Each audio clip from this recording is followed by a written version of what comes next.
So, yes, good job, you guys, you deserve. So, oh my gosh, where to start? Like, my kids can't even go to school because in Quebec, they will not honor exemptions. My high school student was masked on the first day of school because the principal did not want to have her exempted. She did not have my parental consent, but she told my daughter, if you don't wear a mask, you go home. So my daughter, who hadn't seen her friends for the past 6 months, wore a mask. And when I found out, I went to pick her up and pulled her out of school. So she's doing online schooling. It's going pretty good for her. My youngest daughter, she's doing online because I wasn't going to have the same thing happening to her. And she's not doing so good on the online. So I pulled her out of online and I'm doing homeschooling because her mental well-being is more important than learning through a computer. They can't have their teachers. They can't have their friends. They're being forced to be masked. And if we would do that to our children, we'd have the CPS, I think it's here, or something like that, up our butt, trying to take our children away for child abuse. But these school systems are doing it to our children, and they have the right to do it. And then when you call them out on it, they call me confrontational, and they tell me they're doing it for the best interest of my child.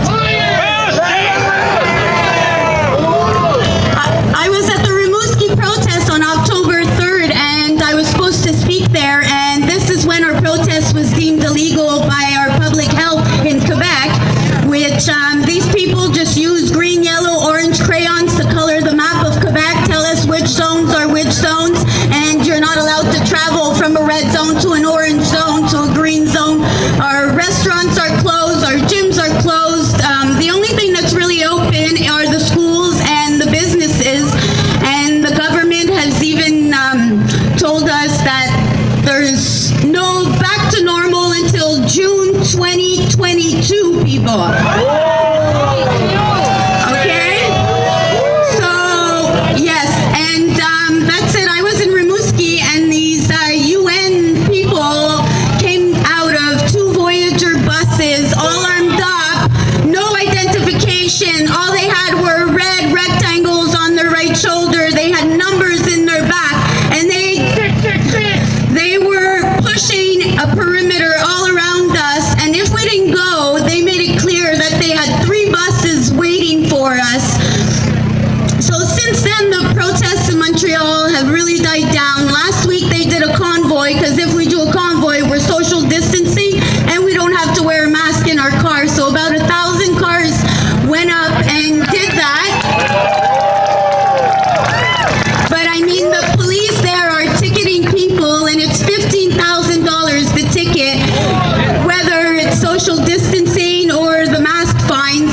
Obviously, they're unconstitutional, and if we fight them in court, we will win. But a lot of people in Montreal, especially, are scared, and they will kind of comply. We had the gyms this week that were supposed to really push back against the government, and 260 business owners were going to defy the government order and open up this Thursday. But the government came back out saying, if you guys open, we're ticketing you up to $6,000, and we're ticketing the customers. So do you know what happened? The gyms didn't open this week. So, and in Montreal too, there's a new tent city happening now. There's, I just heard about it. I posted it on my Facebook, and there's 60 families with children who are living in tents now because they lost their jobs, they lost their houses, all due to these COVID measures. So anyways, I just wanted to give you guys an update from Montreal, from Quebec. I want you guys to keep on fighting, because this is